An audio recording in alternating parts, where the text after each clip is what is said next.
ಇನ್ನು ಸಿಟಿ ರವಿ ಅವರು ಆಕ್ಷೇಪಾರ್ಹ ಪದ ಬಳಕೆ ಮಾಡಿದ್ದಾರೆ ಅಂತ ಗೊತ್ತಾಗ್ತಾ ಇದ್ದಂತೆ ಕಾಂಗ್ರೆಸ್ನ ಕಾರ್ಯಕರ್ತರು ಆಕ್ರೋಶಭರಿತರಾದರು. ಸಿಟಿ ರವಿ ಅವರ ಮೇಲೆ ಅಟ್ಯಾಕ್ ಮಾಡೋದಕ್ಕೆ ಪ್ರಯತ್ನ ಕೂಡ ಆಯಿತು. ಸಿಟಿ ರವಿ ಅವರು ಆಚೆ ಹೋಗ್ತಾ ಇರಬೇಕಾದ್ರೆ ಅವರ ಮೇಲೆ ದಾಳಿ ಮಾಡೋದಕ್ಕೂ ಕೂಡ ಯತ್ನ ನಡೆಯಿತು. ಸುವರ್ಣಸೌಧದ ಲಾಂಜ್ನಲ್ಲಿ ಹೆಬ್ಬಾಳ್ಕರ್ ಅವರ ಬೆಂಬಲಿಗರು ದಾಳಿ ಮಾಡೋದಕ್ಕೆ ಯತ್ನ ಕೂಡ ಮಾಡಿದರು. ಸಿಟಿ ರವಿ ಅವರನ್ನ ತಡೆದು ಮಾರ್ಷಲ್ಸ್ ಅವರು ನಿಲ್ಲಿಸಿದ್ರು. ಹೊರಗಡೆ ಯಾವಾಗ ಗುಂಪುಗಾರಿಕೆ ಕಂಡುಬಂತು, ಆಗ ಮಾರ್ಷಲ್ಸ್ಗಳು ಕೂಡ ಸಿಟಿ ರವಿ ಅವರನ್ನ ಆಚೆ ಹೋಗೋದಕ್ಕೆ ಅಂತ ತಡೆದು ನಿಲ್ಲಿಸಿದ್ರು. ಗೇಟ್ ಹಾಕಿ ಸಿಟಿ ರವಿ ಅವರನ್ನ ಮಾರ್ಷಲ್ಸ್ಗಳು ರಕ್ಷಣೆ ಮಾಡಿದ್ದಾರೆ. ಯಾವಾಗ ಕಾರ್ಯಕರ್ತರು ಆಕ್ರೋಶ ವ್ಯಕ್ತಪಡಿಸಿ ಗುಂಪಾಗಿ ಬಂದರು, ಆಗ ಮಾರ್ಷಲ್ಗಳು ಗೇಟ್ ಹಾಕಿ ಸಿಟಿ ರವಿ ಅವರನ್ನ ರಕ್ಷಣೆ ಮಾಡಿದ್ದಾರೆ. ಇನ್ನು ಇದೇ ಸಂದರ್ಭದಲ್ಲಿ ಕಾಂಗ್ರೆಸ್ನ ಕಾರ್ಯಕರ್ತರು ಧೈರ್ಯ ಇದ್ರೆ ಹೊರಗಡೆ ಬಾರೋ ರವಿ ಅಂತ ಆಕ್ರೋಶ ಹೊರಹಾಕಿದ್ದಾರೆ. ಸಿಟಿ ರವಿ ವಿರುದ್ಧ ಘೋಷಣೆಗಳನ್ನು ಕೂಗಿ ಆಕ್ರೋಶ ವ್ಯಕ್ತಪಡಿಸಿದ್ದಾರೆ.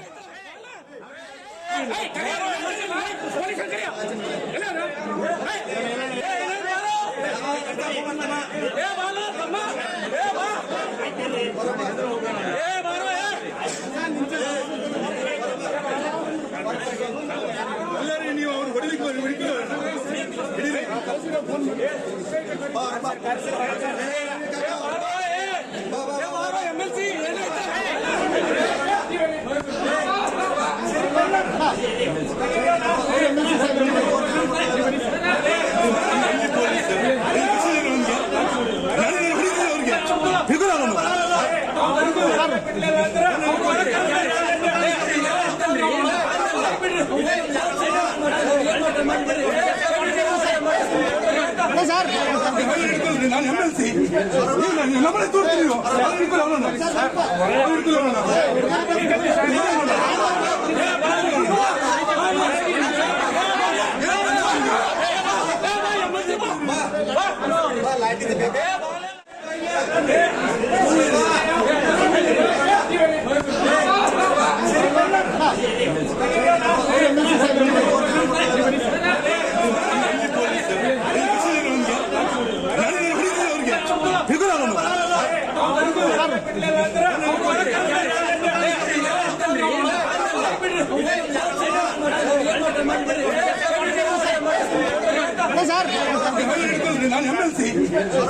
ನಮ್ಮನೆ ತೋರ್ತೀನಿ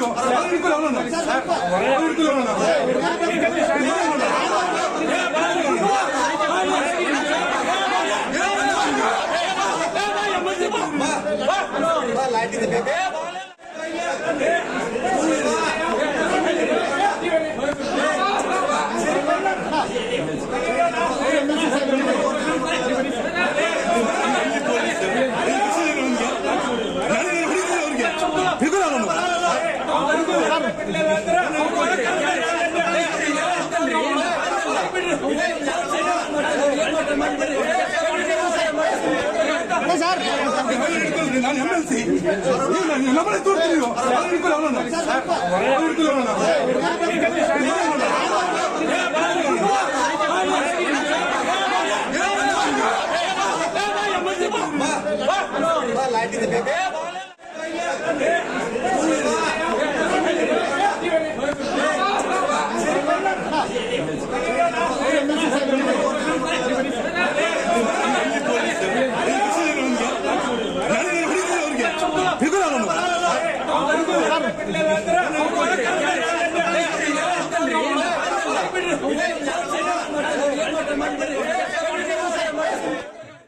ಈ ಬಗ್ಗೆ ಮತ್ತಷ್ಟು ಮಾಹಿತಿ ಕೊಡ್ತಾರೆ ಪ್ರತಿನಿಧಿ ಶಿವಕುಮಾರ್ ಜೋಹಳ್ಳಿ. ಫೋನ್ ಸಂಪರ್ಕದಲ್ಲಿ ಜಾಯ್ನ್ ಆಗಿದ್ದಾರೆ.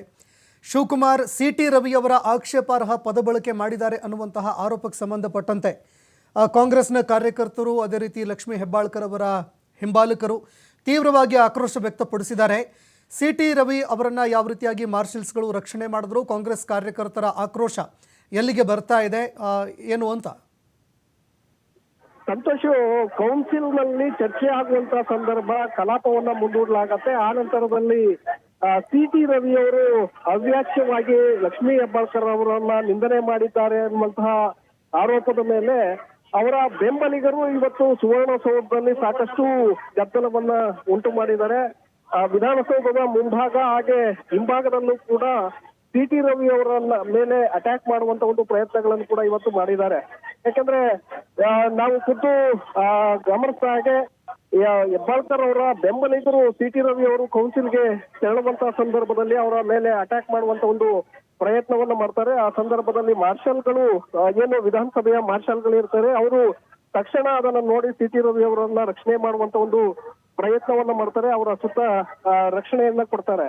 ಆದ್ರೆ ಗೇಟ್ ನ ಹೊರಭಾಗದಲ್ಲಿ ಇದ್ದಂತಹ ಹೆಬ್ಬಾಳ್ಕರ್ ಅವರ ಬೆಂಬಲಿಗರು ಸಾಕಷ್ಟು ಆಕ್ರೋಶವನ್ನ ವ್ಯಕ್ತಪಡಿಸ್ತಾರೆ. ಮಾರ್ಷಲ್ಗಳ ಎದುರೇ ಅವರು ಸಿ.ಟಿ. ರವಿ ಅವರನ್ನ ನೀವು ಹೊರಗಡೆ ಬಾ, ನಾವು ನೋಡ್ಕೊಳ್ತೇವೆ ಅನ್ನುವಂತ ಒಂದು ಧಮಕಿಯನ್ನು ಕೂಡ ಇವತ್ತು ಹಾಕುವ ಮೂಲಕ ಅವ್ರಿಗೆ ಥ್ರೆಟ್ ಅನ್ನ ಮಾಡುವಂತ ಒಂದು ಪ್ರಯತ್ನವನ್ನು ಕೂಡ ಮಾಡಿದ್ರು. ಯಾಕಂದ್ರೆ ಹೊರಭಾಗದ ಗೇಟ್ ನಲ್ಲಿ ಸುವರ್ಣದ ಸೌಧದಲ್ಲಿ ಸದನ ನಡೆಯುವಂತಹ ಸಂದರ್ಭದಲ್ಲಿ ಅತಿ ಹೆಚ್ಚಿನ ಪೊಲೀಸ್ ಭದ್ರತೆಯನ್ನ ಹಾಕಲಾಗಿರುತ್ತೆ. ಆದ್ರೆ ಇವತ್ತು ಈ ಒಂದು ಸನ್ನಿವೇಶದಲ್ಲಿ ಹೊರಭಾಗದಲ್ಲಿ ಪೊಲೀಸರುಗಳು ಕೂಡ ಇರಲಿಲ್ಲ. ಕೇವಲ ಬಿಳಿ ಸಮವಸ್ತ್ರದಲ್ಲಿದ್ದಂತಹ ಮಾರ್ಷಲ್ಗಳು ಮಾತ್ರ ಈ ಸ್ಥಳದಲ್ಲಿ ಇದ್ರು. ಹಾಗಾಗಿ ಪ್ರತಿಭಟನಾಕಾರರನ್ನ ತಡೆಯುವಲ್ಲಿ ಪೊಲೀಸರು ಇಲ್ಲದ ಕಾರಣ ಅವರು ಮಾರ್ಷಲ್ಗಳ ಎದುರೇ ಗೇಟ್ ನ ಹೊರಭಾಗದಲ್ಲಿ ನಿಂತು ಬಹಳ ದೊಡ್ಡ ಮಟ್ಟದಲ್ಲಿ ಧಮಕಿಯನ್ನ ಇವತ್ತು ಹಾಕಿದ್ರು. ಕೊನೆಗೆ ಡಿಸಿಪಿ ಅವರು ಬಂದ ನಂತರ ಪೊಲೀಸರನ್ನ ಕರೆಸಿ ಅಲ್ಲಿ ಪ್ರತಿಭಟನಾಕಾರರನ್ನ ವಶಕ್ಕೆ ಪಡೆಯುವಂತ ಒಂದು ಪ್ರಯತ್ನವನ್ನ ಈಗಷ್ಟೇ ಮಾಡಿದ್ರು. ಕೊನೆಗೆ ಈ ಭಾಗದ ಗೇಟ್ ನ ಹಿಂದಿನ ಗೇಟ್ ನಲ್ಲಿ ಇದ್ದಂತಹ ಸಿ.ಟಿ. ರವಿ ಅವರನ್ನ ಏನ್ ಮಾರ್ಷಲ್ಗಳು ರಕ್ಷಣೆ ಮಾಡಿದ್ರು ಅವರನ್ನ ಮತ್ತೆ ಕರ್ಕೊಯ್ದಿದ್ದಾರೆ ಸಂತೋಷ್. ಇದು ದೊಡ್ಡ ಮಟ್ಟಕ್ಕೆ ಈಗ ವಿವಾದವನ್ನ ಪಡ್ಕೊಳ್ತಾ ಇದೆ.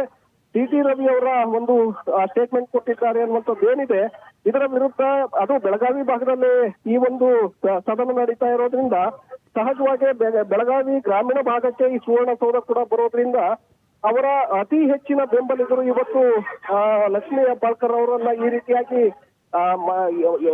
ತುಚ್ಛವಾಗಿ ಮಾತನಾಡಿದ್ದಾರೆ ಅನ್ನುವಂತ ಅಸಮಾಧಾನದಿಂದ ಇವತ್ತು ಸಿ.ಟಿ. ರವಿ ಅವರ ವಿರುದ್ಧ ತಿರುಗಿ ಬಿದ್ದಿರುವಂತದ್ದು.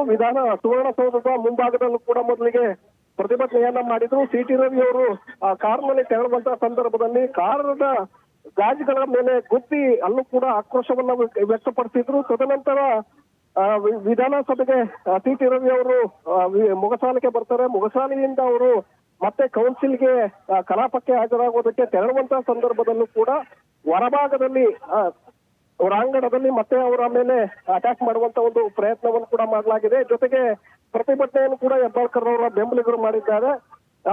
ನಮ್ಮ ಶಾಸಕೀಯ ವಿರುದ್ಧ ಇಂತಹ ಒಂದು ಅವ್ಯಾಚ್ಯ ಶಬ್ದದಿಂದ ನಿಂದನೆ ಮಾಡಿದ್ರೆ ನೀವು ಹೊರಗಡೆ ಬನ್ನಿ, ನಾವೇನು ಅನ್ನುವಂಥದ್ದನ್ನು ನಾವು ತೋರಿಸ್ತೇವೆ ಅನ್ನುವಂತ ಒಂದು ಧಮಕಿಯನ್ನ ಇವತ್ತು ಹೆಬ್ಬಾಳ್ಕರ್ ಅವರ ಬೆಂಬಲಿಗರು ಹಾಕಿರುವಂತದ್ದು. ಸಂತೋಷ್, ಧನ್ಯವಾದಗಳು ಶಿವಕುಮಾರ್ ನಿಮ್ಮೆಲ್ಲ ಮಾಹಿತಿ.